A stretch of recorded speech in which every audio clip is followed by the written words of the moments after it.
जी, आज हम अपना CFAP 6 का जो लास्ट मेजर टॉपिक है कोड ऑफ एथिक्स, इसको स्टार्ट करने जा रहे हैं। कोड ऑफ एथिक्स इस अटेम्प्ट में पहली दफ़ा रिवाइज 2019 एग्जामिन होने जा रहा है। हमारे कुछ स्टूडेंट ऐसे होंगे जिन्होंने शायद इससे पहले कोड ऑफ एथिक्स 2015 स्टडी किया होगा, और कुछ स्टूडेंट्स ऐसे होंगे जो कि first time code of ethics पढ़ रहे हैं, तो 2019 ही वो स्टडी करेंगे। जिन स्टूडेंट्स ने 2015 कोड स्टडी किया है उनके लिए एक दो चीज़ें मैं आपके साथ शेयर करता चलूँ। कोड ऑफ एथिक्स रिवाइज जो 2019 वर्जन है, इसमें कोई बहुत ज़्यादा सिग्निफिकेंट चेंजेस नहीं है 2015 के मुकाबले में स्टूडेंट पॉइंट ऑफ व्यू से। जो बेसिक जो कंसेप्चुअल फ्रेमवर्क है, बेसिक कंसेप्चुअल फ्रेमवर्क वो सेम है, उसी तरह फंडामेंटल प्रिंसिपल्स हैं, वही थ्रेड्स हैं। सेफगार्ड्स में आके कुछ चेंजेस हैं। तो रफली अगर एस्टिमेट लगाया जाए तो तकरीबन 20% के करीब समझ लीजिए कि चेंज है मटेरियल। बाकी 80% मटेरियल जो है कंसेप्ट्स, 80% कंसेप्ट्स वही हैं जो 2015 में थे। तो हालांकि अब 2015 एग्जामिनेबल नहीं, ऑब्सोलीट हो गया है, लेकिन उसके ऑलमोस्ट 80% कंसेप्ट्स आपके लिए स्टिल रेलिवेंट है। इसलिए अगर 2015 आपने स्टडी किया हुआ और 2019 को कवर करने जा रहे हैं तो आपके लिए काफ़ी हेल्पफुल साबित होगा। कोड ऑफ एथिक्स में से कंफर्म क्वेश्चन होता है हमारा, और कोड ऑफ एथिक्स को कवर करने की अप्रोच हमारे बाकी के सब्जेक्ट्स को कवर करने की अप्रोच से डिफरेंट है। बाकी के जो टॉपिक्स होते हैं, बाकी के जितने भी टॉपिक्स हमने ऑडिट में पढ़े, उनमें आपको अप्रोच क्या मैंने सिखाई कि आपको मटेरियल प्रोवाइड किया गया, नोट्स वगैरह दिए गए, और आपसे मैंने ये कहा कि आपने नोट्स की शक्ल में जो कंसेप्ट्स आपको बताए गए हैं आपने उनको कवर करना है, सबको समझना है। फिर उसके बाद पास्ट पेपर की प्रैक्टिस करना है। उसके बाद स्टिल अगर आपके पास टाइम हो, ISS को पढ़ना चाहे पढ़ सकते हैं, वरना ISS को रीड करने की जरूरत नहीं, लाजमी नहीं है। अगर आपके पास टाइम है, पढ़ना चाहते हैं जरूर पढ़े, मैं मना भी नहीं किया मैंने, लेकिन लाजमी नहीं। कोड ऑफ एथिक्स में याद रखिए, कोड ऑफ एथिक्स को स्टडी करना, रीड करना आप लोगों के लिए लाजमी है, ठीक है। इसमें आपको वैसे नोट्स नहीं प्रोवाइड किए जाएंगे जैसे दूसरे टॉपिक से प्रोवाइड किए जाते थे। इसमें आपको ओरिजिनल कोड ऑफ एथिक्स से कवर करना पड़ेगा टॉपिक को, क्योंकि जो सिचुएशंस आएंगी वो बेसिकली कोड ऑफ एथिक्स में से टेस्ट होंगी, और आपने ये वाहिद टॉपिक है जिसमें लाजमी जो हैंडबुक है उसको यूज करना है। हाँ, उसमें मैं जब जैसे जैसे टॉपिक कवर करता जाऊंगा आपको बताता जाऊंगा, आपने रेलिवेंट जो पैराग्राफ हैं जो आपको बताए जाएंगे आपने उनको रीड करते जाना है और हाईलाइट करते जाना है जो भी उसमें अहम चीजें होंगी। तो एक चीज जैसे में रखेगा, हमारा कोड ऑफ एथिक्स की अप्रोच डिफरेंट होगी। इसमें हम हैंडबुक यूज करेंगे। आपके पास हैंडबुक होनी चाहिए। अगर आपके पास नहीं है, ICAP की वेबसाइट से आप डाउनलोड कर सकते हैं, प्रिंट निकलवा सकते हैं, लेकिन एग्जाम में लेके जाने के लिए आप बाद में बाय कर लीजिएगा। आजकल शायद वो फिजिकल बुक जो है वो एक्सेसिबल नहीं है, फिजिकल लाइब्रेरीज में अवेलेबल नहीं है प्रोबेबली, लेकिन जैसे ही अवेलेबल होती है आप बाय कर लीजिएगा। तब तक आप सॉफ्ट कॉपी से काम चला सकते हैं या प्रिंट लेके भी काम चला सकते हैं। लेकिन जो ओरिजिनल जिन स्टूडेंट्स के पास हैंडबुक है, कोड ऑफ एथिक्स है, वो उसके ऊपर अंडरलाइनिंग करें, हाईलाइट करें, उसके ऊपर कोई चीज लिखे ना, ठीक है, नोट ना कीजिएगा, क्योंकि ICAP इस चीज को ओपन बुक एग्जामिनेशन में मना करता है। तो पहली चीज जो मैंने आपको सिखाई, अहम चीज, वो ये कि हम कोड ऑफ एथिक्स यूज करेंगे इस पूरे टॉपिक के दौरान में। दूसरी चीज, ये जो हमारा कोड ऑफ एथिक्स वाला पोर्शन होगा, इसमें नंबर ऑफ लेक्चर्स थोड़े ज्यादा रखे हैं, ड्यूरेशन ऑफ लेक्चर्स कम रखी है। इसकी वजह यह है कि थोड़ा थोड़ा करके हम इसको कवर करेंगे और साथ साथ प्रैक्टिस करते जाएंगे।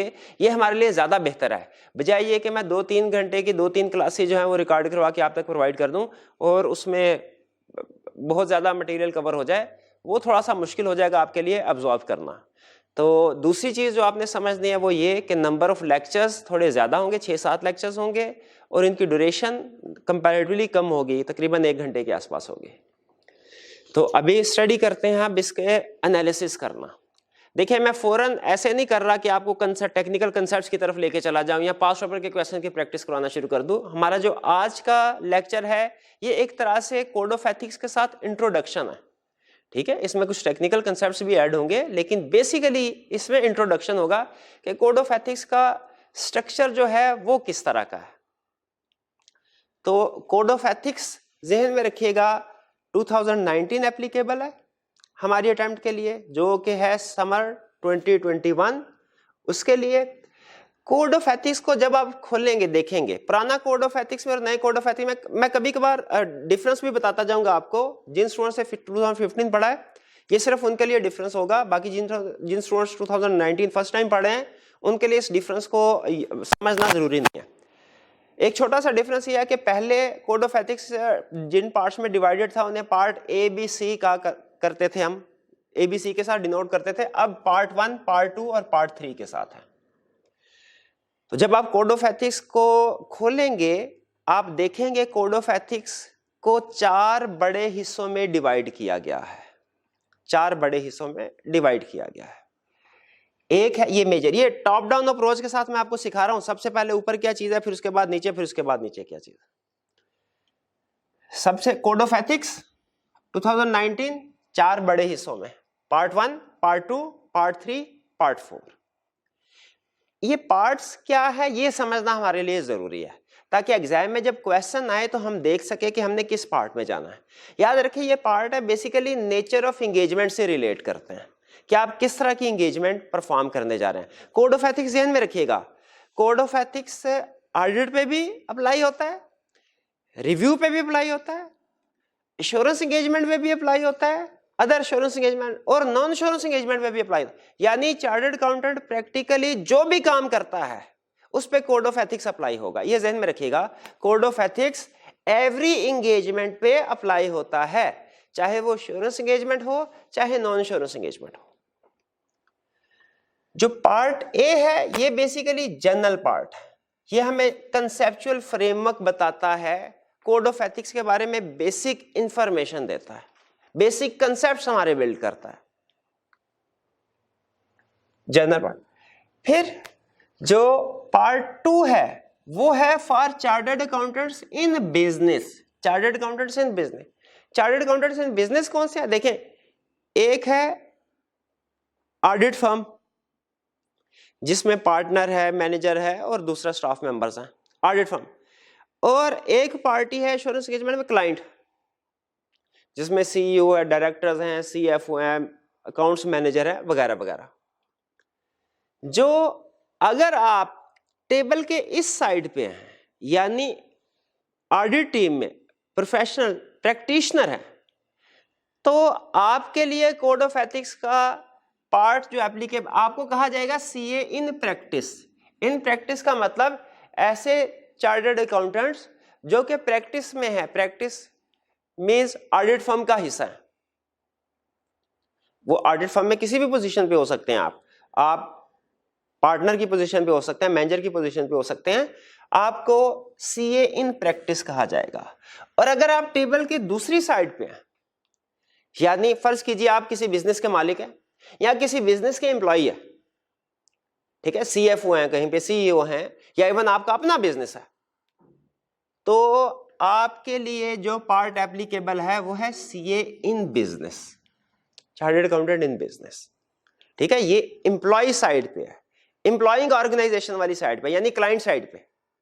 ठीक है, और अगर आप प्रैक्टिशनर साइड पे हैं, प्रैक्टिस कर रहे हैं, तो आपके लिए सीए इन प्रैक्टिस वाला पोर्शन रेलिवेंट होगा। तो अब देखिए जनरल कंसेप्ट्स, ये हर तरह के चार्टर्ड अकाउंटेंट्स के लिए रेलिवेंट है, हर तरह के चार्टर्ड अकाउंटेंट ने पढ़ने हैं, चाहे वो ऑडिट वाली साइड पे है चाहे वो ऑर्गेनाइजेशन वाली साइड पे है। हर तरह के चार्टर्ड अकाउंटेंट के लिए ये कंसेप्ट्स को अंडरस्टैंड करना लाजमी है। ठीक, अच्छा, अब चार्टर्ड अकाउंटेंट के अब सामने बहुत सी ऑप्शंस होती हैं, वो ऑडिटर भी हो सकते हैं, वो अकाउंटेंट भी हो सकते हैं। अगर वो किसी फर्म में ऑडिट फर्म का हिस्सा है वो प्रैक्टिशनर है, अगर वो किसी जगह पे सीएफओ के तौर पे काम कर रहे हैं वो क्लाइंट का हिस्सा है, एम्प्लॉय ऑर्गेनाइजेशन का। अगर वो ऑर्गेनाइजेशन का हिस्सा है, ऑडिट फर्म का नहीं, प्रैक्टिस में नहीं है, तो उन्हें कहा जाता है चार्टर्ड अकाउंटेंट इन बिजनेस। इसको यूं समझिए कि ये है code of ethics as applicable on accountants. यानी जब कोई चार्टर्ड अकाउंटेंट अकाउंटिंग प्रोफेशन को ज्वाइन करता है, ऑडिट प्रोफेशन को नहीं, प्रैक्टिस को नहीं, अकाउंटिंग प्रोफेशन को ज्वाइन करता है, या किसी बिजनेस ऑर्गेनाइजेशन को ज्वाइन करता है, तो उसके लिए ये पार्ट एप्लीकेबल होगा।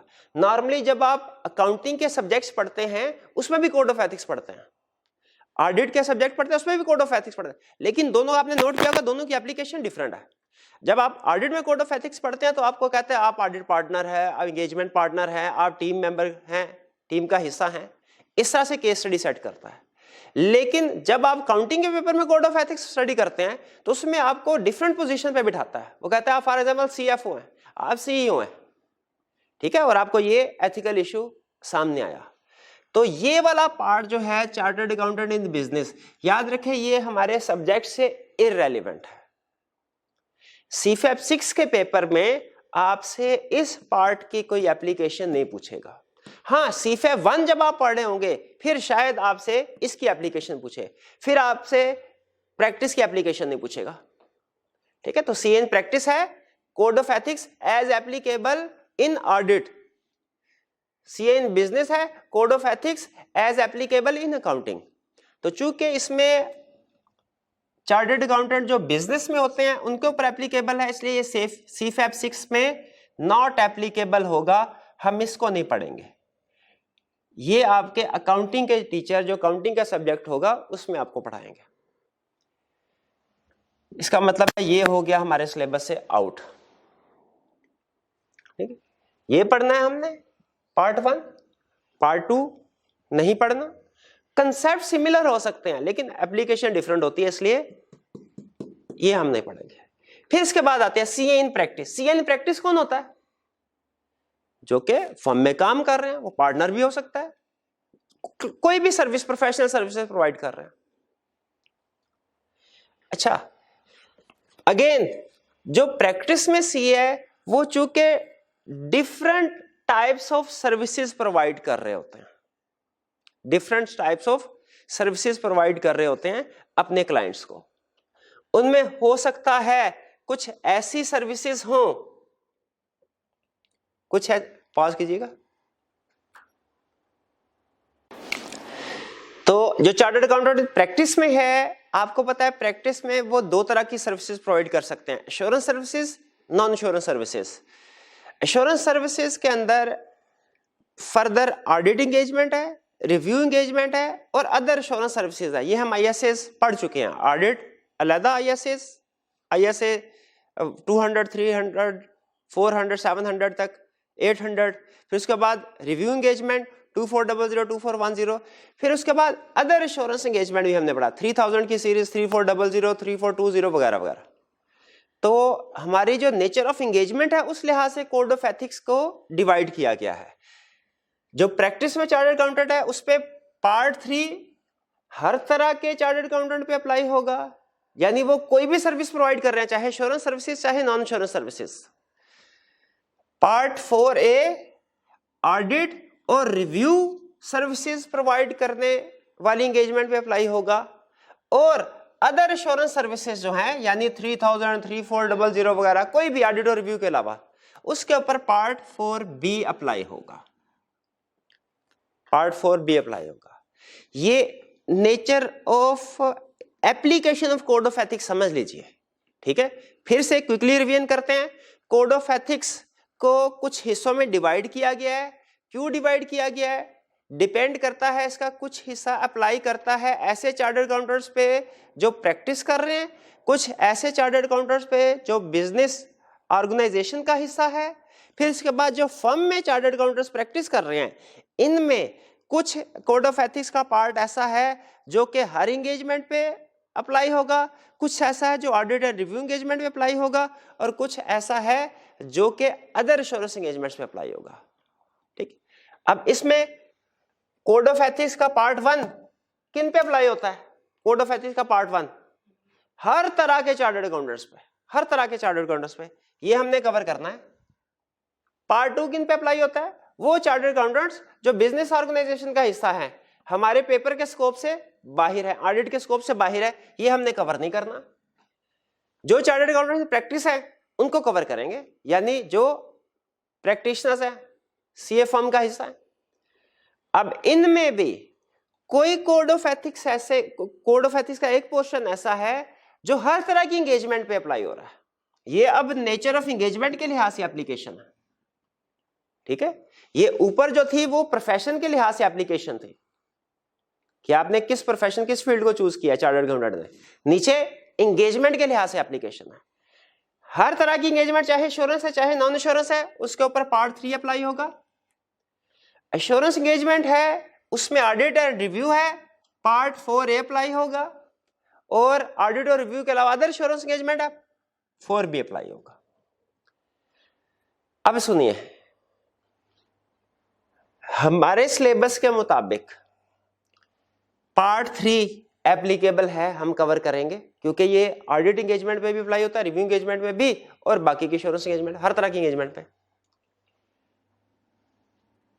पार्ट 4A ऑडिट और रिव्यू, ये हमारे लिए मोस्ट इंपोर्टेंट पार्ट है। पूरे कोड ऑफ एथिक्स में जो सबसे अहम पार्ट है हमारा वो ये है, क्योंकि एग्जाम में जितने भी अभी तक उसकी प्रैक्टिस है, जितने भी क्वेश्चन उसने बनाए हैं वो ऑडिट या रिव्यू के कंटेक्स्ट में बनाए हैं, बल्कि ज्यादातर ऑडिट एंगेजमेंट के कंटेक्स्ट में बनाए हैं। और जो 4B है, ये हालांकि हमारे ऑडिट पेपर का हिस्सा है, लेकिन एग्जामिनर ऑडिट और रिव्यू के अलावा अदर एंगेजमेंट्स को टेस्ट नहीं कर रहा, पास में उसकी प्रैक्टिस नहीं है टेस्ट कर रहे हो। और अगर वो टेस्ट करता भी है, फर्ज कीजिए, वैसे तो चांसेस यही है कि वो नहीं करे, लेकिन फर्ज कीजिए अगर टेस्ट करता भी, तो 4B के कंसेप्ट्स वही हैं तकरीबन जो 4A में, ठीक है, क्योंकि ये भी इंश्योरेंस एंगेजमेंट है, ये भी इंश्योरेंस एंगेजमेंट है। फर्क सिर्फ यह है कि ऑडिट एंड रिव्यू है हिस्टोरिकल फाइनेंशियल स्टेटमेंट्स, ये अदर फाइनेंशियल इंफॉर्मेशन होगी। इसीलिए हम पार्ट 4B को भी कवर नहीं करेंगे। क्यों कवर नहीं करेंगे, जहन में रखिएगा। एक रीजन ये है कि एग्जाम में ऑडिट एंड रिव्यू की एंगेजमेंट में टेस्टिंग करता है, अदर एंगेजमेंट में टेस्टिंग नहीं करता। दूसरा, पार्ट 4A में, पार्ट 4B में जितने भी कंसेप्ट है तकरीबन वो सारे हम 4A में कवर कर लेते हैं। तो यहां पे अगर हम इसको पढ़ेंगे तो डुप्लीकेशन ऑफ वर्क हो रहा होगा। तो ये हमारा स्ट्रक्चर था जो मैंने आपके साथ एक्सप्लेन कर दिया। और सबसे अहम चीज जो आपको बताई वो ये कि हमारे लिए एग्जाम पॉइंट ऑफ व्यू से जो 4A पार्ट है ये सबसे अहम है। अब अगली बात सुन लीजिए, आज के दिन में आपने जो सबसे अहम काम करना है, जो सबसे अहम काम करना है ना, वो सबसे आसान है। क्या? हर पार्ट के नीचे मैंने पेज नंबर लिखे हुए हैं, आपने नोट किया होगा। आपके लिए ये पेज नंबर याद करना लाजमी है, लाजमी। आप कोड ऑफ एथिक्स में चाहे और कुछ भी याद ना करें, लेकिन ये पेज नंबर याद करना, ये पेज नंबर आपकी लिंकिंग बनाएंगे एग्जाम के क्वेश्चन की कोड ऑफ एथिक्स में जिस जगह पे सॉल्यूशन है उसके साथ। और आपको पता है एग्जाम में सबसे अहम चीज यही है कि क्वेश्चन हमारे सामने आया, फौरन हमें पता चल जाए कोड ऑफ एथिक्स में किस जगह पे लिखा हुआ है। ये स्किल सबसे अहम है, और ये स्किल डेवलप करने के लिए पेज नंबर याद करना लाजमी है। ये पेज नंबर आपको लिंक ब्रिज बना रहा है एग्जाम के क्वेश्चन में और उसका सॉल्यूशन कोड ऑफ एथिक्स में किस जगह पे मौजूद है उसमें। तो आपने जिन टॉपिक्स को, जिन एरियाज को, जिन पार्ट्स को हमने कवर करना है ना, इनके पेज नंबर लाजमी याद होने चाहिए। हो सके तो बाकी के भी याद कर लें, एहतियातन कह रहा हूं, मतलब कोई इसमें लंबा चौड़ा काम नहीं है, बाकी के भी याद कर ले तो बेहतर है। जिन पार्ट्स के हमने कवर करना है उनको तो आपको लाजमी याद होने चाहिए। पार्ट 1, आइंदा जब कभी मैं आपसे पूछूं, हाँ भाई कोड ऑफ एथिक्स पार्ट 1 क्या बताया हुआ है, आपको पता हो, ये जनरल कंसेप्ट्स बताता है। मैं पूछूं को अच्छा पार्ट 1 किस पे एप्लीकेबल है, आपके सर हर चार्टर्ड अकाउंटेंट्स पे एप्लीकेबल है। अच्छा पार्ट 1 में जो कंसेप्ट्स डिस्कस हुए हैं वो किस पेज पे लिस्ट बनी हुई है, सर पेज नंबर 10 पे लिस्ट बनी हुई है। फिर मैं आपसे पूछूं पार्ट 2 ये किस पे अप्लाई होता है, सर ये सिर्फ उन चार्टर्ड अकाउंटेंट्स पे अप्लाई होता है जो कि बिजनेस साइड पे है। अच्छा इस पे जो कंसेप्ट्स अप्लाई होते हैं उनकी लिस्ट किस पेज पे है, 27 पे। ठीक, आगे चलते हैं। पार्ट 3 किन चार्टर्ड अकाउंटेंट्स पे अप्लाई होता है, किस पे अप्लाई होता है, ऐसे चार्टर्ड अकाउंटेंट्स पे जो कि प्रैक्टिस का हिस्सा है, प्रोफेशन का हिस्सा है, बिजनेस साइड में नहीं है, वो प्रैक्टिस साइड पे। और पार्ट 3 प्रैक्टिस में हर एंगेजमेंट के ऊपर पार्ट 3 अप्लाई होगा। अच्छा इसके कंसेप्ट्स किस पेज पे हैं, पेज नंबर 68 पे। फिर पार्ट 4A में और 3 में क्या फर्क है, 3 हर एंगेजमेंट पे, इंश्योरेंस हो या नॉन इंश्योरेंस हो। 4A ऐसी इंश्योरेंस एंगेजमेंट में जो ऑडिट है या रिव्यू है। 4B ऐसी इंश्योरेंस एंगेजमेंट जो other than audit and review है। ठीक है, इसका मतलब है अगर एग्जाम में फर्स्ट कीजिए वो हमसे कोई नॉन इंश्योरेंस एंगेजमेंट पे एथिकल इशू बता देता है तो कहां पे जाएंगे? नॉन इंश्योरेंस एंगेजमेंट है और कोई एथिकल इशू आ गया, कहां जाएंगे? पार्ट 3 में। ठीक है, ऑडिट में उसने बताया कि एथिकल इशू आ गया, कहां जाएंगे? 4A में। 4A के किस सफे पे? किस सफे पे? पेज नंबर 124 पे।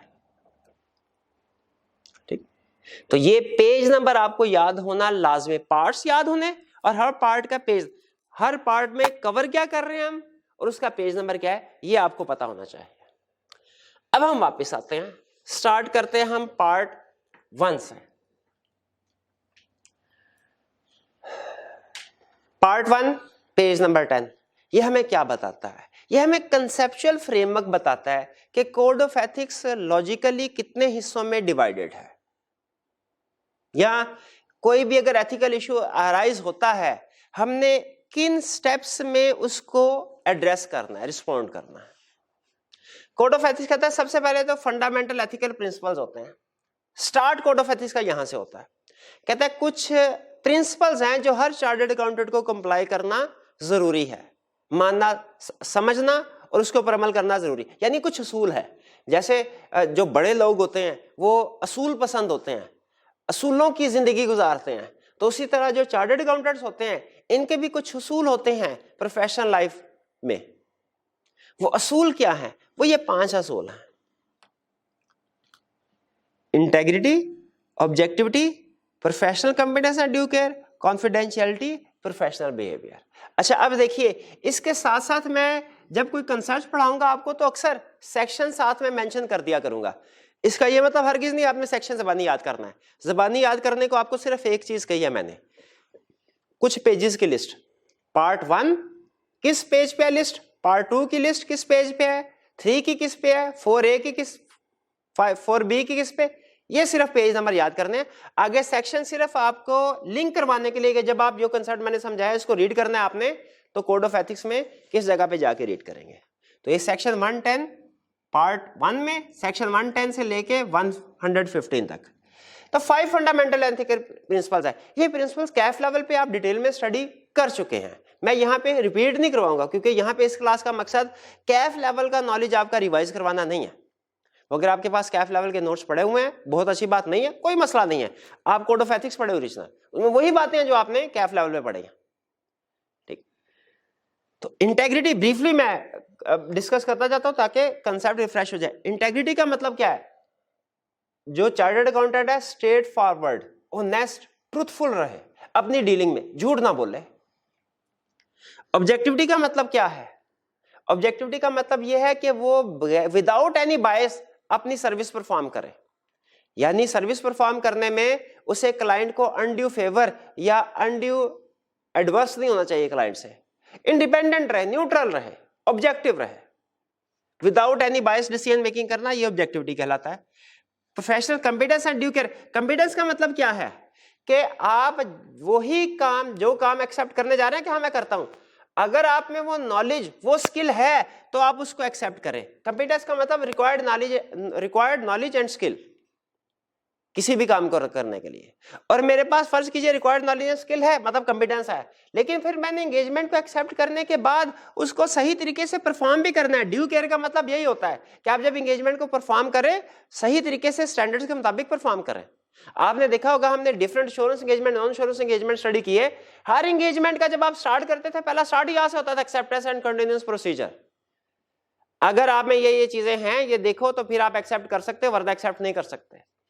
तो professional competence and due care का ताल्लुक इस चीज से है कि आप कोई भी एंगेजमेंट आपके पास आए पहले आप इवैल्यूएट कर लें आप कॉम्पिटेंट इनफ हैं उसको परफॉर्म करने के लिए, और फिर अगर एक्सेप्ट कर लें उसके बाद उसको स्टैंडर्ड्स के मुताबिक परफॉर्म करें। कॉन्फिडेंशियलिटी, आपको अपने क्लाइंट को सर्विस प्रोवाइड करते हुए क्लाइंट की कोई भी इंफॉर्मेशन मिले आपने उसको कॉन्फिडेंशियल रखना है, ना किसी को डिस्क्लोज करना है ना पर्सनल बेनिफिट के लिए यूज करना है। कॉन्फिडेंशियलिटी में दो चीजें हैं, सिर्फ ये डिस्क्लोजर से रिलेट नहीं करता, यूज से भी रिलेट करता है। हाँ कुछ एक्सेप्शंस हैं, जब आप कॉन्फिडेंशियलिटी प्रिंसिपल को बाईपास कर सकते हैं, यानी कॉन्फिडेंशियल इंफॉर्मेशन थर्ड पार्टीज को डिस्क्लोज कर सकते हैं। वो एक्सेप्शंस कौन सी हैं? जब फॉर एग्जांपल लॉ रिक्वायर करे, जब क्लाइंट परमिशन दे दे, जब ICAP का या SCCP का कोई क्वालिटी कंट्रोल रिव्यू चल रहा हो, इन्वेस्टिगेशन चल रही हो, वगैरह वगैरह। तो कॉन्फिडेंशियलिटी की कुछ एक्सेप्शंस भी हैं, ये ज़हन में रखिएगा। कैफ में आपको याद होगा एक्सेप्शंस के ऊपर हम जोर दिया करते थे। और प्रोफेशनल बिहेवियर, यानी क्लाइंट के साथ आपने कर्टेसी से बिहेव करना है प्रोफेशनली। ये हमारे फंडामेंटल एथिकल प्रिंसिपल्स है जो दुनिया के हर चार्टर्ड अकाउंटेंट को, चाहे वो प्रैक्टिस में है, चाहे वो बिजनेस में है, चाहे इंश्योरेंस एंगेजमेंट है, चाहे नॉन इंश्योरेंस एंगेजमेंट है, दुनिया के हर चार्टर्ड अकाउंटेंट को इन प्रिंसिपल्स को पूरा करना है। यहां तक एग्री करता है? आगे चलते हैं। लेकिन इन प्रिंसिपल्स को पूरा करना इतना आसान नहीं है। जाहिर है असूलों के साथ जिंदगी गुजारना मुश्किल काम है। बहुत सी सिचुएशन ऐसी आती हैं जब असूलों के ऊपर कंप्रोमाइज हो सकता है, हम कंप्रोमाइजिंग सिचुएशन में आ जाए। प्रैक्टिस में भी इस तरह हो सकता है।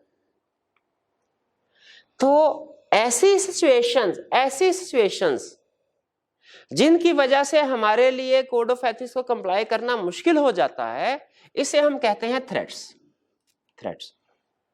एग्जाम पॉइंट ऑफ व्यू से प्रिंसिपल्स और थ्रेट्स, इन दोनों में से थ्रेट वाली सिचुएशंस, ये वाला पोर्शन ज्यादा अहम है, क्योंकि वो एग्जाम में कहानी स्टार्ट ही थ्रेट से करता है कि भाई ये सिचुएशन बताओ, इसमें क्या करना।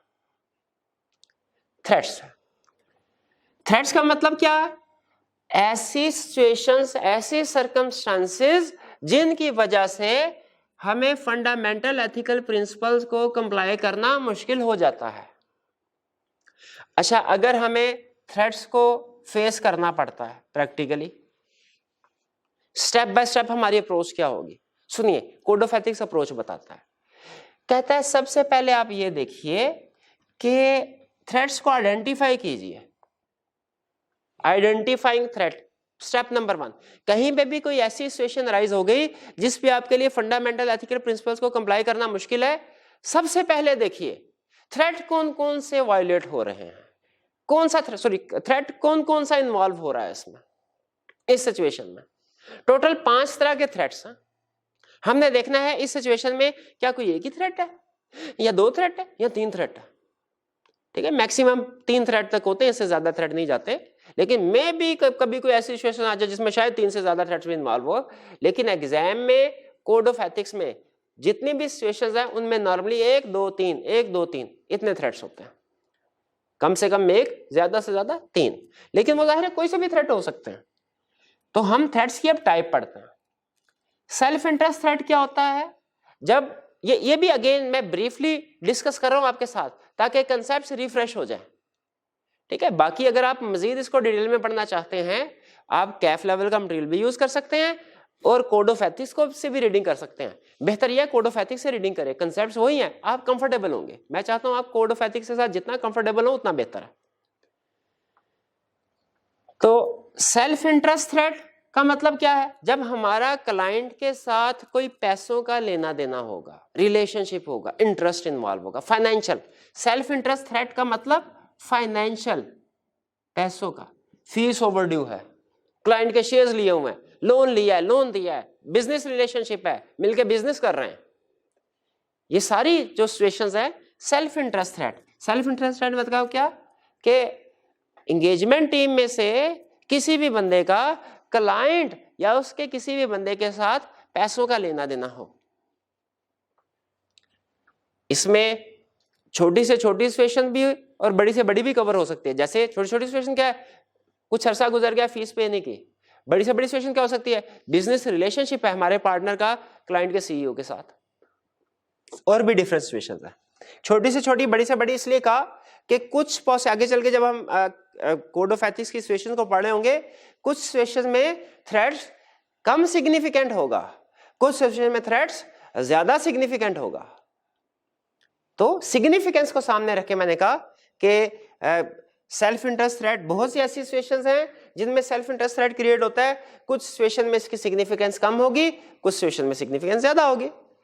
अच्छा, ये सेल्फ इंटरेस्ट थ्रेट पैसे इन्वॉल्व हो। जब पैसे इन्वॉल्व ना हो, रिलेशनशिप इन्वॉल्व हो, family relationship, personal relationship, friendship, friends and family members. अगर टीम एंगेजमेंट टीम में से किसी भी टीम मेंबर के, पार्टनर से लेके जूनियर टीम मेंबर तक, किसी भी टीम मेंबर के क्लाइंट कंपनी में कोई रिलेशनशिप है, कोई भी रिलेशनशिप, वो फ्रेंड से लेके स्पाउस तक, दरमियान में जो भी भाई बहन, वालदैन, चचा, फूफा, रिश्तेदार जितने भी आते हैं वो सारे आ सकते हैं।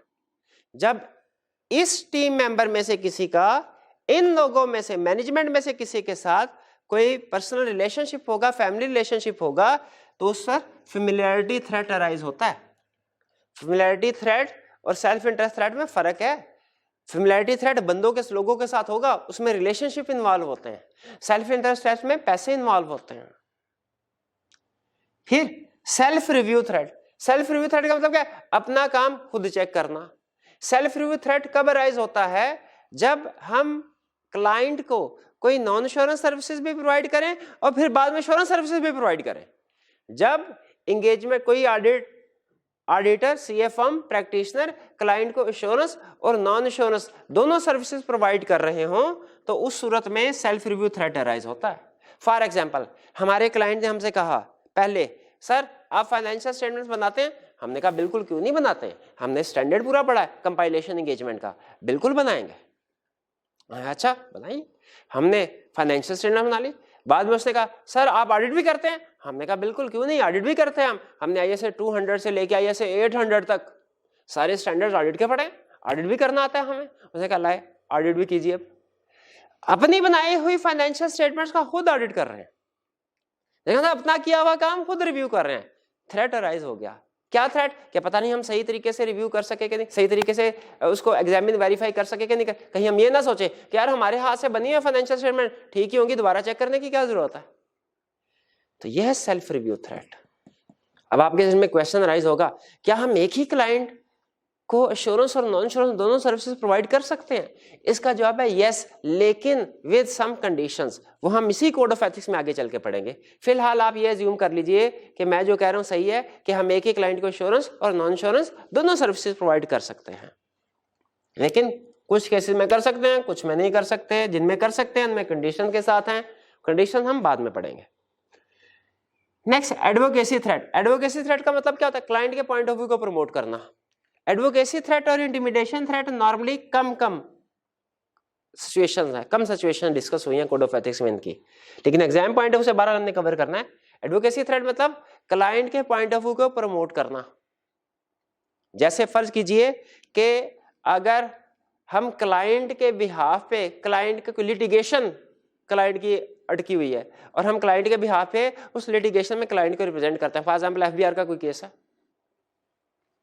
एडवोकेसी थ्रेट, ठीक है। या हम एज प्रमोटर क्लाइंट की इन्वेस्टमेंट को, क्लाइंट के शेयर्स को प्रमोट कर रहे हैं। इंटिमिडेशन थ्रेट का मतलब ये होता है जब क्लाइंट हमें धमकी दे किसी किस्म की, फॉर एग्जांपल वो हमें जल्द, वो कहे 1 महीने के अंदर अंदर अपनी एंगेजमेंट को कंप्लीट कीजिए, तो टाइम कम दे रहा है, थ्रेट कर रहा है। या हमें कहे अगर आपने क्वालिफाइड ओपिनियन दिया तो आपको हम रिमूव कर देंगे, अगले साल के लिए ऑडिटर अपॉइंट नहीं करेंगे, यह है धमकी, इंटिमिडेशन थ्रेट। याद रखें, इंटिमिडेशन में एक केस स्टडी में वो हमें कोई जान से मारने की धमकी नहीं देगा, वो किसी ना किसी प्रोफेशनल कॉर्पोरेट लेवल की धमकी होगी। जैसे नेक्स्ट एंगेजमेंट हम आपसे, आपकी बजाय किसी और को रिअपॉइंट कर लेंगे, या आपके खिलाफ हम एक लीगल केस फाइल कर देंगे, वगैरह वगैरह, ये इंटिमिडेशन थ्रेट। तो ये 5 तरह के थ्रेट्स हैं। एग्जाम में और प्रैक्टिकली जब कभी हमारे सामने कोई भी सिचुएशन आई ऐसी जिससे कोड ऑफ एथिक्स की कोई प्रॉब्लम क्रिएट होती हो, स्टेप नंबर 1 हमने सबसे पहले क्या करना है, हमने थ्रेट्स को आइडेंटिफाई करना है। थ्रेट्स आइडेंटिफाई करने का मतलब क्या है कि इस सिचुएशन में कौन कौन से थ्रेट्स आइडेंटिफाई होते हैं, इन 5 में से कोई एक या कोई 2 या कोई से 3, कौन कौन से, ये जानना जरूरी है। ये याद रखें, इसलिए जानना जरूरी है ताकि इसके बाद हमने जो एक्शन लेना है वो हमारे इस थ्रेट्स पे डिपेंड कर रहा होगा। जिस तरह के थ्रेट उस लिहाज से एक्शन डिसाइड होता है कि हमने क्या करना है।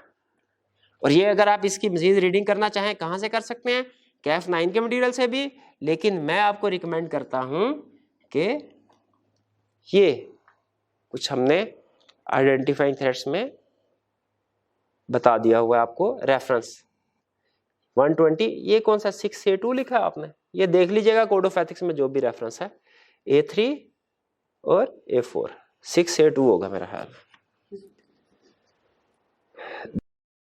अच्छा अभी मैं आपको इसकी नंबरिंग भी समझाता हूँ। नंबरिंग मैंने स्ट्रक्चर आपको समझाना है, अभी पहले मैं बेस डेवलप कर लूँ, क्योंकि मैं बताया था टॉप डाउन अप्रोच से चलना है। पहले मैं पता ऊपर ऊपर से कोड ऑफ एथिक्स के कितने हिस्से हैं, किसी से में क्या डिस्कस हुआ है और चलता कैसे है, स्ट्रक्चर कैसे है। आज के लेक्चर में मैंने आपको स्ट्रक्चर एक्सप्लेन करना।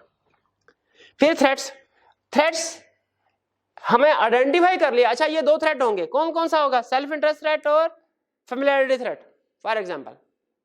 अब क्या करना है, थ्रेट को वैल्यूएट करना है। वैल्यूएट करने का मतलब क्या, अंदाजा लगाना कि ये इनसिग्निफिकेंट है कि सिग्निफिकेंट है। क्योंकि कुछ थ्रेट ऐसे होते हैं जो ब्राय नाम होते हैं, ठीक है, जिनके लिए कोई स्पेसिफिक एक्शन लेने की जरूरत नहीं है। जैसे कुछ बीमारियां ऐसी होती हैं जिनके लिए इलाज कुछ इतनी इनसिग्निफिकेंट होती है, उनके इलाज करवाने की जरूरत नहीं होती। जैसे फॉर एग्जांपल अगर कभी हम थके हुए हों, जिस्म दर्द कर रहा है या सर दर्द कर रहा है, तो नॉर्मली इसके लिए हम डॉक्टर के पास भागे भागे नहीं जाते। हम क्या करते हैं, चाय का कप पीते हैं, थोड़ी देर रेस्ट करते हैं, सोते हैं, उठते हैं, बिल्कुल ठीक होते हैं। लेकिन कुछ बीमारियां ऐसी होती हैं जिनके लिए एक्शन लेने की जरूरत होती है। तो उसी तरह थ्रेट्स आइडेंटिफाई कर लिए हमने, कुछ थ्रेट ऐसे होंगे जिन हमने इसके बाद थ्रेट्स को वैल्यूएट करना है। वैल्यूएट करने के बाद वैल्यूएट किस लिए कर रहे हैं, ताकि पता चले थ्रेट इनसिग्निफिकेंट या एक्सेप्टेबल है कि सिग्निफिकेंट है। इनसिग्निफिकेंट या एक्सेप्टेबल होने का मतलब यह है इसके ऊपर कोई एक्शन लेने की जरूरत नहीं है, इसको छोटा सा थ्रेट है, इसको एज इट इज रहने दें, कोई एक्शन लेने की जरूरत नहीं।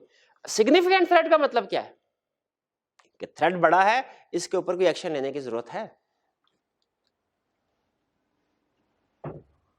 अच्छा थ्रेट्स आइडेंटिफाई भी कर लिया, पता चला सिग्निफिकेंट है, अब क्या करना है, अब क्या करना, थ्रेट को एड्रेस करना। अच्छा ये टर्म्स अब जहन में रखिएगा, टर्म्स, क्योंकि टर्म्स आपको बताएंगी कि किस लेवल पे हम कंसेप्ट पढ़ रहे हैं।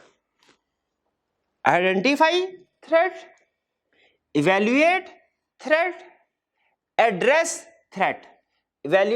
आइडेंटिफाई का मतलब कुछ और है, वैल्यूएट का मतलब कुछ और है, एड्रेस का मतलब कुछ और है। एड्रेस थ्रेट का मतलब क्या है, इलाज करना। डॉक्टर के पास भागे भागे गए, डॉक्टर साहब ये मसला है, इलाज कीजिए, ठीक है।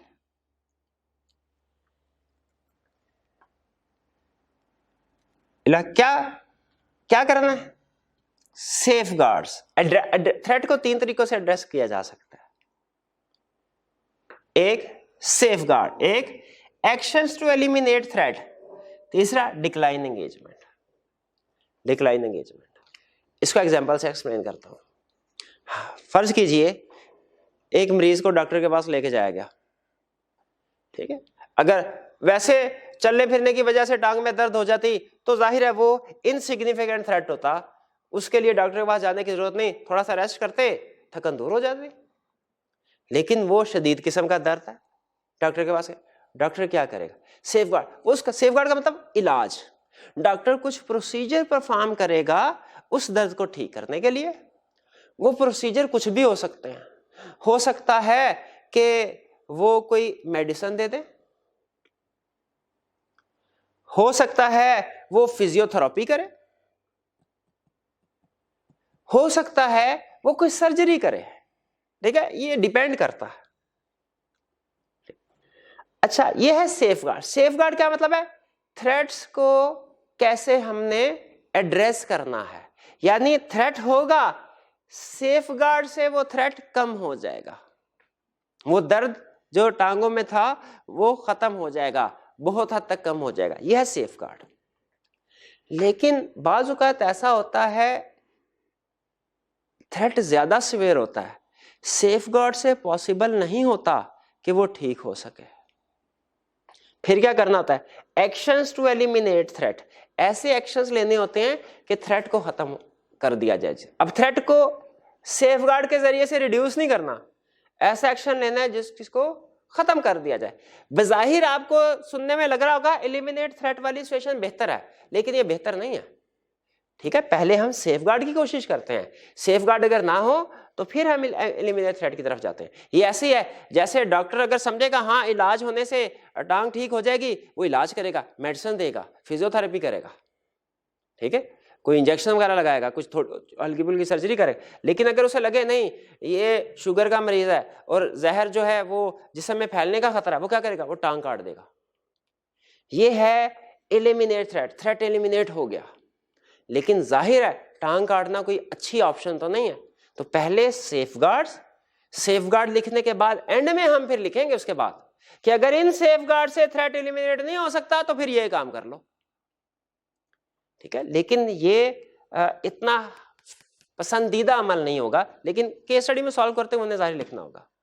फिर डिक्लाइन एंगेजमेंट, कुछ केसेस में ऐसा भी होगा कि थ्रेट एलिमिनेट भी नहीं हो सकता, उसमें एंगेजमेंट को डिक्लाइन करना होता है। जैसे फर्ज कीजिए मरीज को बहुत देर से डॉक्टर के पास लेके जाया गया, जहर पूरे जिस्म में फैल चुका था, अब क्या करेगा डॉक्टर क्या करता है, कहता नहीं ले जाओ भाई इसको बस 2-3 दिन आगे इसको खिलाए पिलाए, ठीक है। या जब डॉक्टर, आपने अक्सर बाजुकात सुना होगा खबरों वगैरह में या वैसे कि डॉक्टर वाले लेके जाए, कंडीशन ज्यादा खराब हो ना, वो डॉक्टर हाथ नहीं लगाता, कहता ये भाई हम पे मुद्दा बढ़ जाएगा, कहता ले जाए इसको किसी और जगह ले जाए, एंगेजमेंट को डिक्लाइन कर देते हैं। इसी तरह हमें भी जब एज प्रैक्टिशनर लगेगा कि किसी सिचुएशन में थ्रेट बहुत ज्यादा है, ये सेफगार्ड से भी कम नहीं हो सकता, एक्शन टू एलिमिनेट थ्रेट से भी नहीं, फिर हमने एंगेजमेंट को डिक्लाइन कर देना।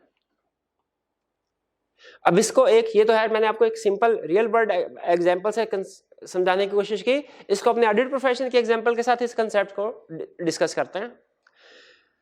फर्ज कीजिए अगर हमें यह पता चला कि कोई टीम मेंबर, हमारा एक टीम का जूनियर टीम मेंबर है, क्लाइंट पे उसका कोई रिलेटिव मैनेजर, उसका कोई रिलेटिव इन्वेंट्री मैनेजर के तौर पे काम कर रहा है, इन्वेंट्री मैनेजर के तौर पे। हमने कहा अच्छा इधर हमारा बंदा उधर क्लाइंट का बंदा, दोनों की रिश्तेदारी है, फेमिलियरिटी थ्रेट आ गया। थ्रेट क्या है, अच्छा सिग्निफिकेंट है, क्या करें, सेफगार्ड में क्या किया जाएगा, ऐसे स्टेप्स लिए जाएंगे कि थ्रेट रिड्यूस हो जाए। हम कहेंगे अच्छा इस टीम मेंबर को ना कोई ऐसा एरिया दो, सेल्स वाला दे दो, इसको क्रेडिटर्स वाला दे दो, इन्वेंट्री वाला ना दो, क्योंकि इन्वेंट्री वाले एरिया में इसका भाई है। क्या ये स्टेप लेने से कॉमन सेंस से बताएं। अच्छा कोड ऑफ एथिक्स में मुझे याद आ गया, कॉमन सेंस अप्लाई होगी, आपने इस सिचुएशन का कॉमन सेंस से एनालिसिस करना है, क्योंकि लाजमी नहीं हर सिचुएशन वही आए एग्जैक्टली उसी तरह जिस तरह कोड ऑफ एथिक्स में डिस्कस है, नॉर्मली उसी तरह आती है, लेकिन कभी कभार अनसीन सिचुएशन भी आ जाए। तो याद रखिए आपने अगर कोड ऑफ एथिक्स पढ़ा, अपनी कॉमन सेंस पे रिलाई करना है, आपकी कॉमन सेंस आपको जो बताएगी वो बिल्कुल ठीक होगा, शर्त यह है आपने कोड ऑफ एथिक्स पढ़ा हो। तो क्या आपकी कॉमन सेंस बताती है इधर दूसरे एरिया पे भेज दे तो फेवर नहीं दे सकता, बिल्कुल ऐसा ही है। हम कहेंगे ये सेफगार्ड अप्लाई करने से थ्रेट रिड्यूस हो गया। लेकिन फर्ज कीजिए सिचुएशन को थोड़े से डिफरेंट करते हैं, इधर मैनेजर अकाउंट्स हमारा मैनेजर है और दूसरी तरफ सीएफओ है, ये दोनों भाई हैं।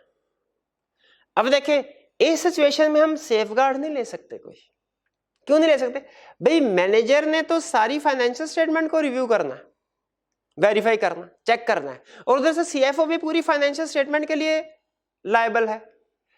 अब हम अपने मैनेजर की रिस्पांसिबिलिटीज को रीस्ट्रक्चर करके उसकी रिस्पांसिबिलिटी को चेंज नहीं कर सकते, क्योंकि रिस्पांसिबिलिटी को चेंज करके जो एरिया देंगे वो भी तो उसी थ्रेट के अंडर कवर हो रहा होगा। यहां पे फिर हम इसका मतलब सेफगार्ड अप्लाई नहीं, तो क्या कर सकते हैं भला, यहां पे हम उस मैनेजर को टीम का हिस्सा ही ना बनाएं, किसी दूसरे को ले आए। ये है example action to eliminate threat, threat खत्म हो जाएगा। हमने सेफगार्ड कोई नहीं अप्लाई किया, हमने उस सिचुएशन को बाईपास कर दिया, उस सिचुएशन से एग्जिस्ट कर दिया, ठीक। फिर अच्छा चले ये तो एलिमिनेट हो गया, लेकिन फर्ज कीजिए अगली सिचुएशन, इधर से पार्टनर उधर से सीईओ, ये दोनों भाई हैं, ये दोनों भाई हैं। अब पार्टनर को भी चेंज करने से मसला, अब तो चेंज करने से भी मसला, क्यों, पार्टनर स्टिल फर्म में रहेगा ना, तो वो डायरेक्ट अगर एंगेजमेंट में नहीं भी है, वो इनडायरेक्टली किसी ना किसी तरीके से इन्फ्लुएंस हो सकता है। तो इस तरह की अगर सिचुएशन अराइज हो, इसमें क्या करना है, डिक्लाइन द एंगेजमेंट, एंगेजमेंट को ही एक्सेप्ट नहीं करना। तो ये बेसिकली डिपेंड करता है, हम एग्जाम में जहन में रखिएगा, एग्जाम में किसी भी एक सिचुएशन में हमने सेफगार्ड, एक्शन और डिक्लाइन, इन सब को डिस्कस करेंगे सिग्निफिकेंस के लिहाज से, ठीक है। कुछ सिचुएशन में सेफगार्ड्स अप्लाई होते हैं, कुछ में आप देखेंगे पढ़ेंगे सेफगार्ड के साथ उसने एलिमिनेशन थ्रेट की भी बात की होगी, और कुछ जो ज्यादा स्वेयर है उसमें डिक्लाइनिंग एंगेजमेंट की भी बात की होगी। आपने तीनों को सोच, हर क्वेश्चन में लाजमी नहीं कि तीनों आए, हो सकता है किसी क्वेश्चन में हम सिर्फ सेफगार्ड की बात करें, किसी क्वेश्चन में हम डायरेक्टली एलिमिनेशन की बात करें, हम क्या सेफगार्ड पॉसिबल नहीं, ऐसे हो सकता है। लेकिन किसी भी सिचुएशन के ऊपर आपने रेडी रहना है तीनों ऑप्शंस के लिए। उसमें लिखनी कितनी है, जितनी डिस्कस हुई है, डिस्कस कितनी हुई है, वो केस टू केस वेरी करेंगी। लेकिन इन तीनों ऑप्शन में फर्क मैंने आपको एक्सप्लेन कर दिया और आपको बता दिया कि थ्रेट में हमने स्टेप बाय स्टेप तीनों को वैल्यूएट करना, इस ऑप्शन को भी, इसको भी, इसको भी। तो अभी तक हमने जो कोड ऑफ एथिक्स समझा, हमने क्या हमने पहले इसके 4 पार्ट्स देखे, हर पार्ट की अपनी अलग अलग एप्लीकेशन है। फिर हम सिर्फ पार्ट 1 को हमने खोल के देखा, इसमें conceptual framework, basic concepts discuss किए गए हैं कि कोड ऑफ एथिक्स जो है वो किस तरीके से चलेगा। हमें पहले पता चला 5 फंडामेंटल एथिकल प्रिंसिपल्स हैं, फिर हमें पता चला कुछ थ्रेट्स हैं, फिर हमने थ्रेट्स में ये देखा कि जब कभी कोई भी ऐसी सिचुएशन हमारे सामने आती है जिसमें कोई 1 या 2 या 3 थ्रेट्स आ रहे होंगे, हमने स्टेप नंबर 1 क्या करना है, identify threat. Step number 2 evaluate threat, significant है कि insignificant. Step number 3 address threat. Address threat में क्या है, सेफगार्ड, एलिमिनेट, डिक्लाइन एंगेजमेंट। इसके बाद आगे चलते हैं। अब मैं आपको स्ट्रक्चर ऑफ द कोड समझा रहा हूं। आपके सामने इस वक्त कोड ऑफ एथिक्स होना चाहिए, ठीक है। वो मुझे वो हार्ड फॉर्म में नहीं मिल सका, तो हमने क्या किया, डाउनलोड करके प्रिंट निकाल लिया। तो इस वक्त मेरे सामने प्रिंट है, लेकिन आपके पास हैंडबुक होनी चाहिए, वरना अगर प्रिंट भी है फिर भी इसको सामने रखिए। एक तो काम आपने आज ये करना, जो मैंने पेज नंबर लिखवाए हैं ना आपको, आपने उधर जाके उस लिस्ट को पढ़ लेना है, सिर्फ पढ़ लेना, और कुछ नहीं करना, समझना भी नहीं है, पढ़ लेना है। अल्फाज के साथ फेमिलियर हो जाएं, और कम से कम मैंने जो आपको बड़ा स्ट्रक्चर समझाया ना, major structure code of ethics के ये 4-5 हिस्से हैं, ये आपको पता चल जाए कि वाकई सही है, सही बात की थी मैंने, वैसे ही लिखे हुए हैं। ये बहुत अहम है, क्योंकि एग्जाम में नेचर ऑफ एंगेजमेंट समझना जरूरी होता, और फिर उसके बाद लिस्ट पे जाना, ये पहला फैसला होता है सही, जो अगर आप कर लें 25% आपका क्वेश्चन सॉल्व हो जाता है। यानी अगर आपने सिर्फ आज के दिन में ये जो पेज नंबर मैंने आपसे कहा ये याद कर लिए ना, तो समझ लीजिए कंसेप्चुअली आपका कोड ऑफ एथिक्स 25% सॉल्व है। एग्जाम में इतना ही अहम होता है सही नतीजे पे पहुंचना। फिर इसके बाद जो कोड ऑफ एथिक्स है, इसका स्ट्रक्चर क्या है जी, स्ट्रक्चर समझ लीजिए।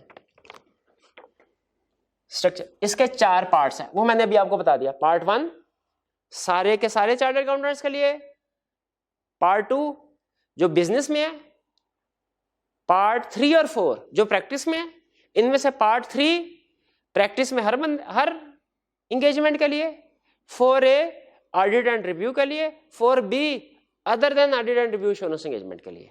4 पार्ट्स में डिवाइडेड है, ये क्लियर हो गया। इसके बाद हर पार्ट में कुछ सेक्शन और सब सेक्शन है, हर पार्ट में कुछ सेक्शन और सब सेक्शन क्या है, ये हेडिंग्स है, हेडिंग्स है। जैसे अगर आप देखें, फर्ज कीजिए कोई भी, मैं पार्ट खोल लेता हूं, ये लीजिए ऐसे ये मेरे सामने आ गया, ये पेज 93, इसके ऊपर है सेक्शन 340, ठीक है। ये किस पार्ट का है मुझे नहीं पता, वो पता चलेगा कंटेक्स्ट से, लेकिन ये सेक्शन लिखा हुआ 340, ये सेक्शन नंबर है। सेक्शन के नीचे कुछ हेडिंग्स लिखी हैं, inducements including gift and hospitality, introduction, requirement, journal. ये सेक्शन है inducement including gift and hospitality, ये कैप्स में लिखा हुआ, बड़ी एबीसी में लिखा हुआ है, ये सेक्शन है। और फिर इसके नीचे जो छोटी एबीसी में लिखा हुआ ना, इंट्रोडक्शन, रिक्वायरमेंट, एप्लीकेशन वगैरह, ये सब सेक्शन है, ये सब सेक्शन। तो कोड पहले 4 पार्ट्स में डिवाइडेड है, फिर उसके बाद हर पार्ट डिवाइडेड है कुछ सेक्शन और सब सेक्शन में। फिर हर सेक्शन या सब सेक्शन के अंदर पैराग्राफ्स हैं, और ये है हमारे लिए अहम काम के, ठीक है। बाकी तो सिर्फ लिंकिंग के लिए जरूरी होता है, ठीक है। एग्जाम में क्या होगा, आप क्वेश्चन पढ़ेंगे, पहले देखेंगे मुझे चार्टर्ड अकाउंटेंट बना रहा है कि मुझे अकाउंटेंट बना रहा है, फिर देखेंगे ये ऑडिट एंगेजमेंट या रिव्यू एंगेजमेंट है या कोई अदर एश्योरेंस एंगेजमेंट है। इस डिसीजन के बाद आप इस फैसले पे पहुंच जाएंगे कि क्वेश्चन किस पार्ट पे बेस कर रहा है, 1 पे, 2 पे, 3 पे, 4A पे, 4B पे, इस पे पहुंच गए 4A पे फर्ज कीजिए क्वेश्चन बेस कर रहा है। अब क्या करना है, 4A के अंदर तो बहुत सी लिस्ट है, लिस्ट हमें किस पेज में मिलेगी वो पता चल जाएगा, आपने याद किया होगा, उस पेज पे जाएंगे, उस पे आपको डिफरेंट सिचुएशन बनी होंगी, वो सेक्शन है, हर सिचुएशन का सेक्शन है। तो आपने पहले पार्ट क्वेश्चन पढ़ा, क्वेश्चन से पहुंचे पार्ट पे, पार्ट के पेज पे गए तो देखा ये जिस सिचुएशन का जिक्र कर रहा है, जैसे गिफ्ट वाली सिचुएशन है, ये इस सफे पे कहां लिखा हुआ है, ठीक है, जैसे लॉन्ग एसोसिएशन की सिचुएशन है, इस सफे पे कौन सा सेक्शन है, पेज नंबर से आपको उस पेज नंबर पे जो लिस्ट है ना वो बेसिकली सेक्शन है, उससे सेक्शन पता चल जाएगा। आगे उस सेक्शन के आगे ही फॉर्चूनेटली खुशकिस्मती से उसने हमें पेज नंबर भी दिया हुआ है, हम उस पेज नंबर पे पहुंच जाएंगे। जैसे यहाँ पे मेरे सामने आया पेज 68 पे पार्ट 3 है चार्टर्ड अकाउंट्स प्रैक्टिस, इसमें देखें सेक्शन दिया हुआ है, सेक्शन 300, 310, 320, 321। मैं देख लूंगा एग्जाम में जो सिचुएशन है वो किस वाले सेक्शन से रिलेट कर रही है। पहले मैं पहुंचा पार्ट पे, पार्ट से पहुंचा सेक्शन पे, सेक्शन से आगे 93 फर्ज कीजिए, मुझे पता चला 93 है, मैं पेज 93 पे पहुंच गया, सेक्शन के आगे पैराग्राफ। अब पैराग्राफ सुन लीजिए, पैराग्राफ में डिफरेंट कमेंट्री है कि अगर इस तरह हो, गिफ्ट छोटा हो ये कर लो, गिफ्ट बड़ा हो ये कर लो, गिफ्ट देते हुए उस बंदे ने ये खतरा हो कि जनरल पब्लिक को भी बता देगा तो ये कर दो, वगैरह वगैरह, उसकी डिफरेंट सिचुएशन डिस्कस की हुई हैं उसी सेक्शन के अंदर। गिफ्ट की जो मैक्सिमम पॉसिबिलिटीज है वह के पैराग्राफ में डिस्कस की हुई हैं। हम पार्ट पे पहुंच गए, सेक्शन पे पहुंच गए, अब इसके बाद पैराग्राफ को समझने जा रहे हैं। पैराग्राफ 3 तरीकों से ड्राफ्ट किया हुआ उसने, ये ज़हन में रखिएगा। एक जिस तरह आपके अकाउंटिंग में होता था ना और ऑडिट में, ऑडिटिंग स्टैंडर्ड आपने पढ़े हैं, ऑडिटिंग, हाँ ठीक है ऑडिटिंग स्टैंडर्ड, उसमें आपने देखा होगा कि उसने रिक्वायरमेंट सारे लादा की हुई हैं और एप्लीकेशन मटेरियल सारे लादा किए हुए हैं, और एप्लीकेशन वाले जो पैराग्राफ है उनके साथ ए लिख दिया हुआ है। वही स्टाइल उसने यहाँ पे तकरीबन रखा है। कुछ हमारी, अब जब हम कोड ऑफ एथिक्स पढ़ रहे होंगे ना पैराग्राफ को, कुछ पैराग्राफ ऐसे हैं जो रिक्वायरमेंट वाले हैं, यानी जो हमारे ऊपर अमल करना लाजमी है। ऐसे पैराग्राफ आर से शुरू हो रहे हैं, आर मींस रिक्वायरमेंट। इसका मतलब यह जो पैराग्राफ आर से शुरू हो रहा है ना वो हमारे लिए सबसे अहम है practically. Exam point of view से सारे पैराग्राफ ही अहम है भाई, मैं पहले बता दूं, प्रैक्टिकली आर सबसे अहम है। क्यों? ये हमने मरते मर जाना है, इस रिक्वायरमेंट को नहीं छोड़ना, लाजमी पूरा करना, अनलेस के लॉ की तरफ से कुछ कहा जाए। जाहिर आपको पता है जब स्टैंडर्ड्स में और लॉ में कंफ्लिक्ट होता है लॉ प्रिवेल करता है, तो रिक्वायरमेंट को लाजमी करना, ठीक है। जैसे ये एक पैराग्राफ है 114.1, इसके साथ आर लिखा हुआ है, इसका मतलब क्या, ये रिक्वायरमेंट है, इसको लाजमी हमने पूरा करना। फिर इस रिक्वायरमेंट के मजीद कुछ आगे, इससे नीचे, इस रिक्वायरमेंट से नीचे और बाज़ औक़ात ऊपर भी एक्सप्लेनेशन आ रही होती है, क्योंकि किसी रिक्वायरमेंट को समझाने के लिए बाज़ औक़ात रिक्वायरमेंट को बता के फिर एक्सप्लेन करना पड़ता है कि इसका मतलब क्या है, और बाज़ औक़ात रिक्वायरमेंट से पहले कंटेक्स्ट बनाना पड़ता है कि देखो ये सिचुएशन हो सकती है, इस सिचुएशन में क्या करना है, ये करना है। यहाँ की रिक्वायरमेंट बता के आगे एक्सप्लेन कर सकता है। तो नॉर्मली रिक्वायरमेंट वाला जो पैराग्राफ होगा कोड ऑफ एथिक्स का, नॉर्मली जो एप्लीकेशन वाला पैराग्राफ उसके बाद होगा, लेकिन कभी कभार पहले भी आ सकता है। जो एप्लीकेशन मटेरियल है वो बेसिकली रिक्वायरमेंट की एक्सप्लेनेशन है, एप्लीकेशन है, नाम से जाहिर है, वो कुछ एग्जांपल्स वगैरह बता के हमें एक्सप्लेन कर रहा होता है। ये पैराग्राफ ए से शुरू हो रहा होता है, ए, जैसे 114.1 उसके आगे A1, ठीक है। 114.1 ये रिक्वायरमेंट का पैरा था, ये बेसिकली पैराग्राफ नंबर ये होता है, ये 114.1 आर उसका स्टेटस बता रहा है रिक्वायरमेंट वाला। तो उसके बाद आगे ये 114.1 के आगे 1 आ गया, ये इसका आगे फर्दर सब पैराग्राफ है। ए बता रहा है इसका नेचर, एप्लीकेशन, एक्सप्लेनेशन है ये।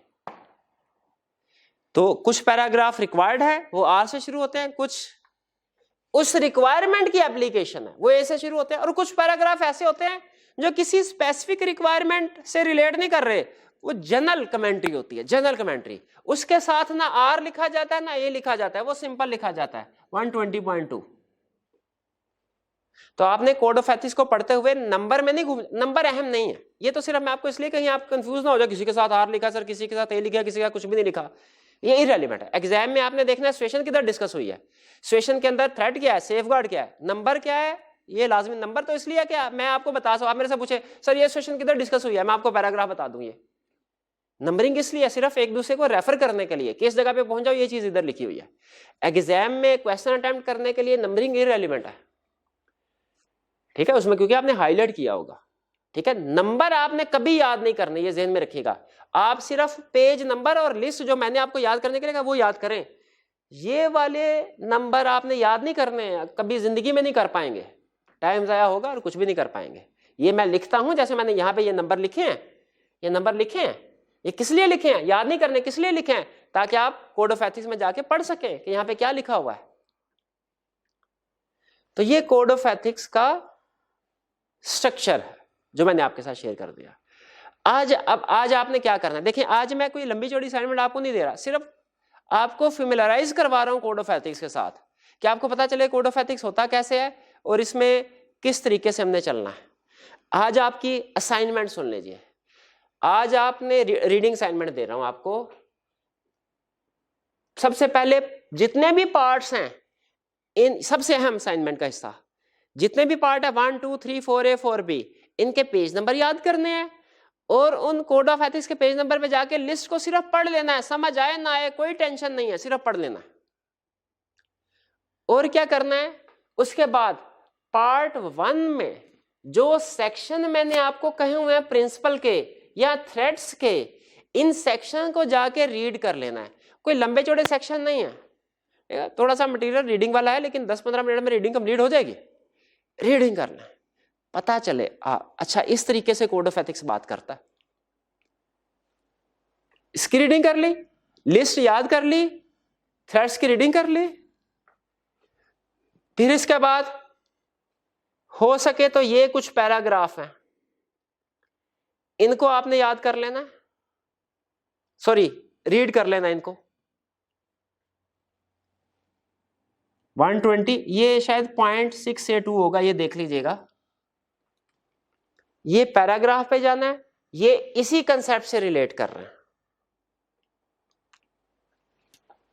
और जब ये रीडिंग कर लें, जैसे फर्ज कीजिए ये 120.6A2 है, मैं जाऊंगा कैसे 120, ये तरतीब से है कोड ऑफ एथिक्स, यानी 100 पैराग्राफ पहले आएगा, 200 वाला उसके बाद, 300 वाला उसके बाद, 400 वाला उसके बाद, तो मुझे पता चला 120।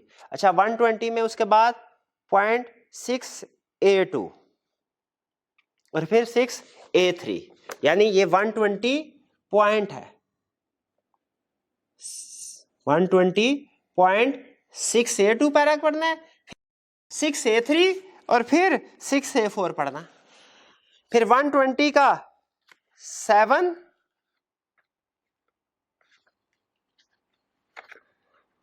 और फिर इसके बाद 7A1, 7 भी पढ़े और 7 के बाद 7A1 भी पढ़े, फिर इसके बाद 120.10 ये भी पढ़ना है और फिर इसके बाद A1, 10 का A1 और 10A2, ये रीडिंग कर लें ताकि आप पैराग्राफ के साथ आपको पढ़ना आ जाए, जब मैं आइंदा रेफर किया करूं आपको पता चल जाए कि किस तरीके से अरेंजमेंट होती है। और सिंपल क्वेश्चन, सिंपल देखें, हमने आज तकरीबन 1 घंटे में कोड ऑफ एथिक्स का स्ट्रक्चर समझ लिया है, लेकिन मैं चाह रहा हूं आपको थोड़ा सा कॉन्फिडेंस दूं कि हम एग्जाम लेवल के क्वेश्चन करने के भी काबिल है। यानी आज के लेक्चर में भी हमने एग्जाम मटेरियल भी कवर किया है। अभी शायद आपको थोड़ा सा मुश्किल लगे, लेकिन ये क्वेश्चन इतने मुश्किल है नहीं, 1-2 के अलावा। उम्मीद है कि आप आसानी से कर लेंगे, और जो आपको बेसिकली मुश्किल है वो भी इस वजह से क्योंकि काफी अरसा हो गया ना कोड ऑफ एथिक्स पढ़ा हुआ है, तो गैप आ जाता है। इजी क्वेश्चन भी आपको फौरी तौर पे समटाइम समझ नहीं आती, लेकिन आप कम से कम रीडिंग कर लें। ये नोट कर लीजिएगा, ये भाई फोकस करवा दीजिएगा जरा, ये कि ये क्लियरली नजर आ जाए स्टूडेंट्स को कि ये क्वेश्चंस कौन से प्रैक्टिस करने हैं। अगर हो सके रिटन फॉर्म में करें, रिटन फॉर्म में नहीं कर सकते अब पढ़ लें, लेकिन इसको करना जरूर है आपने, ठीक है। रीडिंग कर लें। ये क्वेश्चन नंबर 1 ये सॉरी सीरियल नंबर है, ये अटेम्प्ट बताया गया है विंटर 2011 का पार्ट 2। उस क्वेश्चन का टाइटल है बाबर लिमिटेड, लेकिन याद रखें अटेम्प्ट और उसमें पार्ट ध्यान में रखिएगा।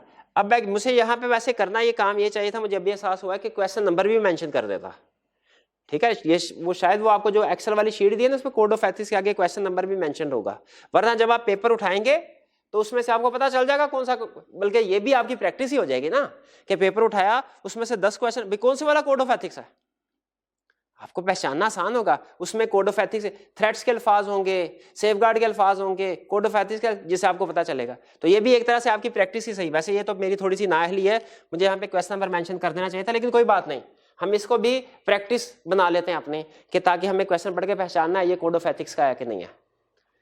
तो इस अटेंड में जाना है, उसमें ये वाला क्वेश्चन ढूंढना है बाबर लिमिटेड वाला, कोशिश करनी है कि खुद रिक्वायरमेंट पढ़ के अंदाजा लगा लें कि कौन से वाला कोड ऑफ एथिक्स वाला क्वेश्चन है। नहीं तो फिर ये आपको हिंट दिया गया, टाइटल ऑफ द क्वेश्चन ये होगा, इसके पार्ट 2 पे जाए, उसको अटेम्प्ट करना, सिर्फ की पॉइंट लिख ले रिटन फॉर्म में, ठीक है। उसमें जो अभी तक हमने पढ़ा है उसी में से क्वेश्चन पूछ रहा होगा, कोई थ्रेट्स में से पूछ रहा होगा, कुछ प्रिंसिपल्स, कुछ कॉन्फिडेंशियलिटी या एक्सेप्शन या कुछ इस तरह का केस होगा। बहरहाल तो ये है हमारा आज का लेक्चर। आज के लेक्चर के एंड पे हमने आज के लेक्चर में सीखा क्या, हमने टॉप डाउन अप्रोच से कोड ऑफ एथिक्स को स्टार्ट किया है, ठीक है, कि पहले कितने पार्ट्स में सब डिवाइडेड है, फिर हर पार्ट के अंदर कौन से सेक्शन है उसकी लिस्ट मैंने सिर्फ आपको पढ़ने के लिए दी और पेज नंबर याद करने के लिए कहा। फिर हमने देखा कि हर सेक्शन सब सेक्शन के अंदर पैराग्राफ कितनी तरह के होते हैं, और एंड पे कुछ बेसिक कंसेप्ट जो कैफ लेवल के थे उनको क्विकली रिफ्रेश रिवाइज करवा के मैंने आपको ये होम असाइनमेंट दी, जो देखिए रोज का काम रोज करते जाए, ज्यादा नहीं है, ठीक है, लेकिन रोज का काम रोज करना लाजमी है ताकि आप कोड ऑफ एथिक्स साथ साथ चलाते जाएं। अब आपको पता है कितने रह गया, 1.5 महीना रह गया हमारा, बल्कि उससे भी कम। तो अब भी साथ साथ करेंगे ताकि ये महीना खत्म होने से पहले पहले हमारा कोड ऑफ एथिक्स पे ग्रिप आ जाए, अगले महीने में भी टेंशन ना हो। तो प्रैक्टिस भी साथ साथ करते रहें, थोड़ा बहुत टाइम लगा के। ये था हमारा आज का कोड ऑफ एथिक्स का पहला लेक्चर। कल के लेक्चर में हम इंशाल्लाह इससे आगे चलेंगे। अल्लाह हाफिज़।